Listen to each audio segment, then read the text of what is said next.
talking about creating characters. But before we start, I'd just like to share some good news with you all. I don't have to wear my knee brace anymore, so yay! My femur's still kind of fractured a little, but I don't have to wear my knee brace anymore, which means I can bend my knee, so that's good. Anyways, let's get back to characters. Characters are a really important part of a story, like really important. So let's break down the 3 types of characters you're going to need to know for your story. First, we have the protagonist. The protagonist is the main character of your story, who the story really centers around. Your readers will care the most about this character. Next, we have the antagonist. The antagonist is generally seen as the bad guy, but they don't necessarily have to be bad.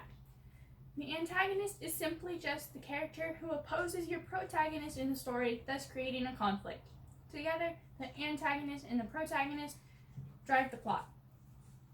The next type of character we have is the side character. The side character isn't the main focus of your story, and their main role is really just to create a more compelling world for your main characters to live in. So yeah, that's all of the kinds of characters we have that you're going to need to know right now. We'll talk about static characters and developing characters later on in part 4 when we're talking about character arcs. But yeah, so now that we know the 3 types of characters you need, we need to know how to make these characters. Character questionnaires are an important tool you can use to create characters.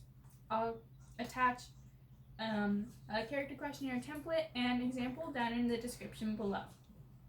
Character questionnaires include all the basic information you're going to need in order to bring your characters to life, including name, age, physical appearance, character traits, and even things like fears and talents, and whatever else you might find helpful.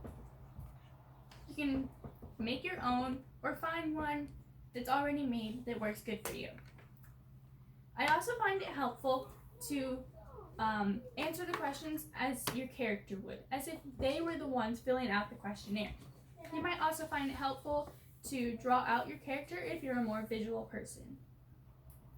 You can create your characters based off of people you actually know, some random person you saw on the street one day, someone in your imagination, or a combination of all of those things. Whichever method you use to create your characters, just make sure you really get to know your characters.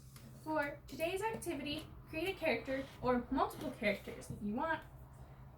Make sure you keep this character though, because we're going to be using it in the next few videos. So yeah, that's all I have for you guys today. I'll see you guys tomorrow in part 2.